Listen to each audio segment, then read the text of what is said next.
Assalamualaikum warahmatullahi wabarakatuh. Kembali lagi di video saya selanjutnya, yaitu dengan materi koneksi antara materi modul 1.1 Refleksi Filosofi Pendidikan Indonesia Ki Hajar Dewantara.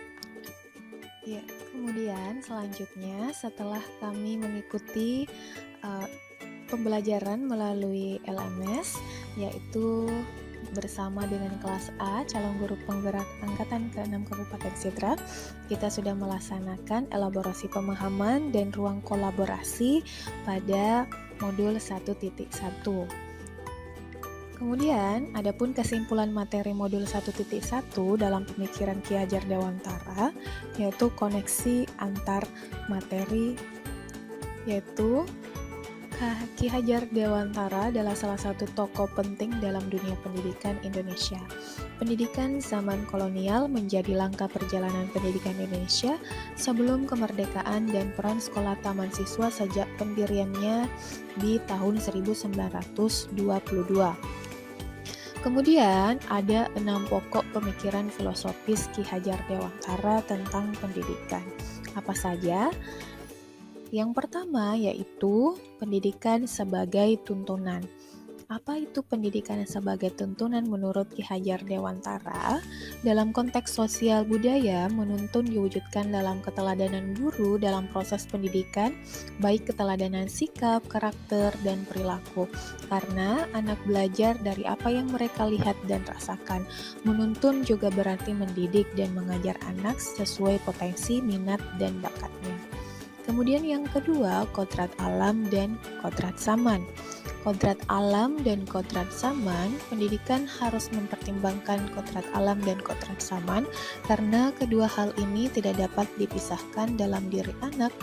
Seorang anak telah memiliki kodrat alam atau potensi, bakat, kemampuan yang unik atau berbeda-beda satu sama lain.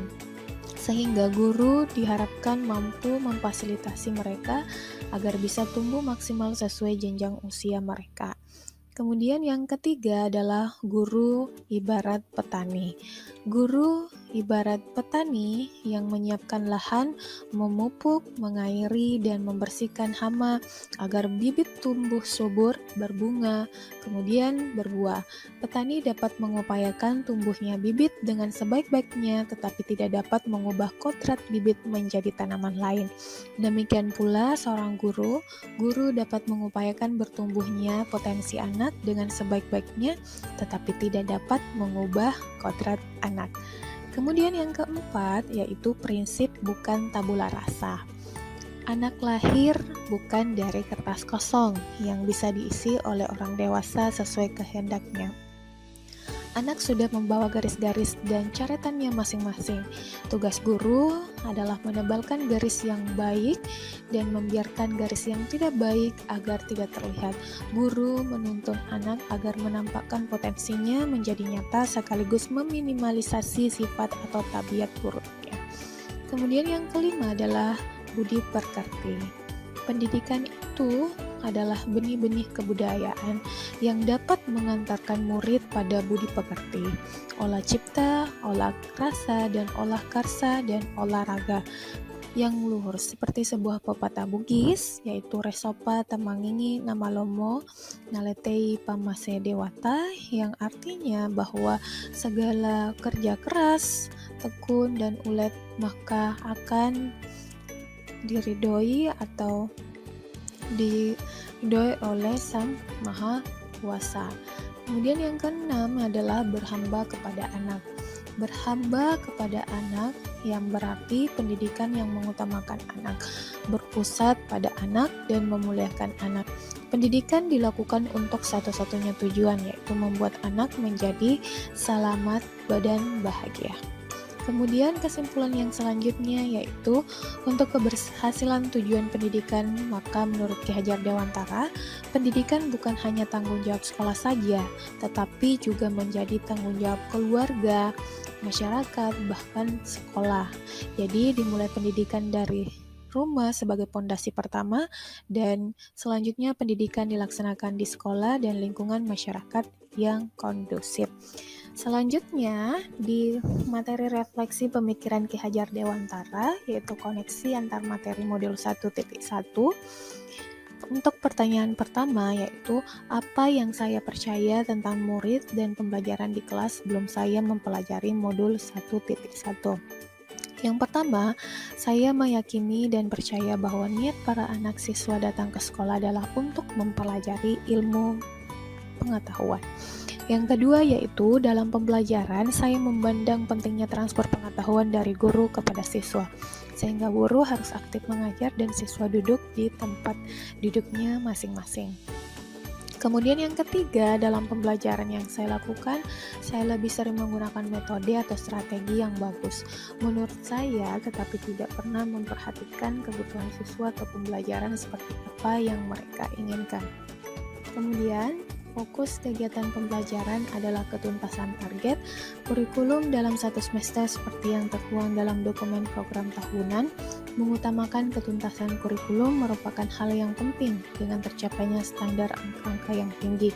Hasil akhir dalam pembelajaran diharapkan anak mampu mengerjakan ujian dan tugas dengan benar. Kemudian yang kedua yaitu apa yang berubah dari pemikiran atau perilaku saya setelah mempelajari modul ini. Setelah mempelajari modul 1.1, saya memposisikan diri saya yang pertama sebagai seorang fasilitator, kemudian sebagai among, kemudian yang ketiga yaitu berpihak kepada anak. Kemudian untuk pertanyaan yang terakhir yaitu apa yang bisa segera saya terapkan lebih baik agar kelas saya mencerminkan pemikiran Ki Hajar Dewantara. Yang pertama, hal pertama yang saya akan lakukan adalah berliterasi. Ibarat seorang petani, maka saya harus berliterasi tentang teknik menanam dan menghasilkan tanaman yang berkualitas. Begitu pula sebagai seorang guru, untuk mendapatkan literasi, artinya kita harus berliterasi tentang bagaimana metode pengajaran yang baik dan benar, sehingga menciptakan kelas yang inovatif, kreatif, dan kondusif. Kemudian yang kedua yaitu melalui pendidikan guru penggerak. Dengan mengikuti guru penggerak ini, saya akan banyak belajar banyak tentang berbagai teknik pembelajaran yang sesuai dengan filosofi pendidikan Ki Hajar Dewantara, baik melalui LMS, instruktur, fasilitator, maupun dari pengajar praktik. Kemudian sebagai seorang pendidik, saya harus bisa menjadi teladan, bersikap dan berpenampilan yang baik, mampu memberi semangat, serta memberikan dorongan dalam menanamkan pendidikan karakter, meliputi kedisiplinan dan kerjasama, tolong-menolong dalam setiap kegiatan yang ada di sekolah. Kemudian yang ketiga, keempat, yaitu kembangkan pendidikan karakter peserta didik dengan pembiasaan seperti mengawasi aktivitas pembelajaran dengan berdoa, sholat berjamaah, saling menghargai pendapat ketika berdiskusi, memberikan kata-kata positif untuk teman sebangku sekelas, dan memberikan pujian. Kemudian yang terakhir yaitu menjadi guru pembelajaran, yaitu memanfaatkan kecanggihan teknologi untuk menciptakan suasana kelas yang variatif dan mengikuti kodrat zaman. Oke. Itulah tadi kesimpulan terakhir dari tugas video materi koneksi dan kesimpulan materi dari modul 1.1. Salam guru hebat dan Indonesia maju, guru bergerak. Assalamualaikum warahmatullahi wabarakatuh.